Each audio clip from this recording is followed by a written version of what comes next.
Bonjour à tous. Avec cette vidéo, vous allez découvrir deux nouvelles formules de dérivation que vous allez noter dans votre cahier de leçons. Ces formules vous serviront à dériver des fonctions composées. Vous avez découvert la première formule dans l'activité d'introduction. Elle sert à dériver les fonctions composées qui utilisent la racine carrée. Soit donc U une fonction dérivable sur I telle que pour tout x de I, U de x soit strictement positif. Ainsi, la fonction définie par f de x égale la racine de u de x est bien définie, puisque u est positif. Alors, la fonction f est dérivable sur i, et on a pour tout x appartenant à i, f' de x égale à u' de x divisé par 2 racines de u de x.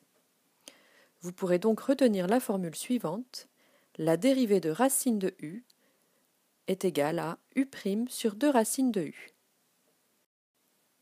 Pour vous entraîner, voici un exemple. On considère la fonction h définie sur R par h de x égale à racine de 3x puissance 4 plus 2. Je vous demande de calculer la dérivée de cette fonction. Mettez en pause et prenez quelques instants pour y réfléchir. Voici maintenant la solution. La fonction est bien de la forme racine de u en posant u de x égale à 3x puissance 4 plus 2. Cette fonction u est bien strictement positive en raison de la puissance 4.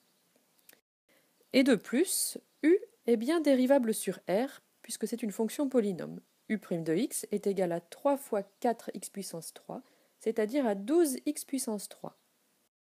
Et la propriété précédente nous dit que puisque u est dérivable, alors h l'est aussi.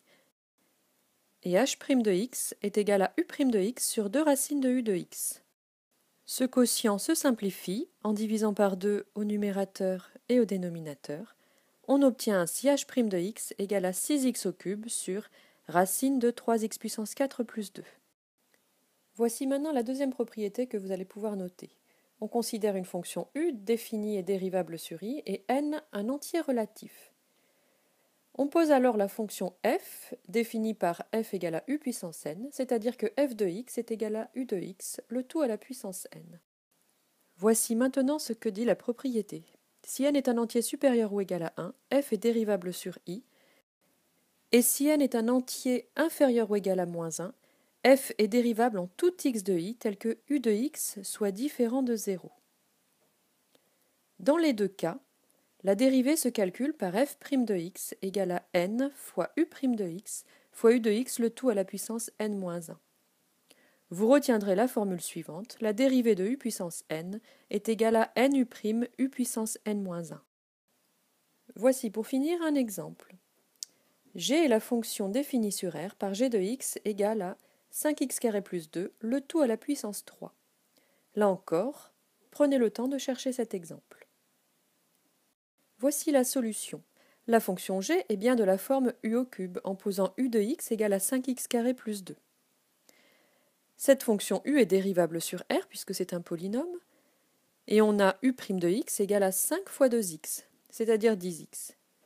Alors, d'après la propriété précédente, la fonction g est dérivable sur R, et g' de x est égal à 3 fois u' de x fois u de x puissance 3 moins 1.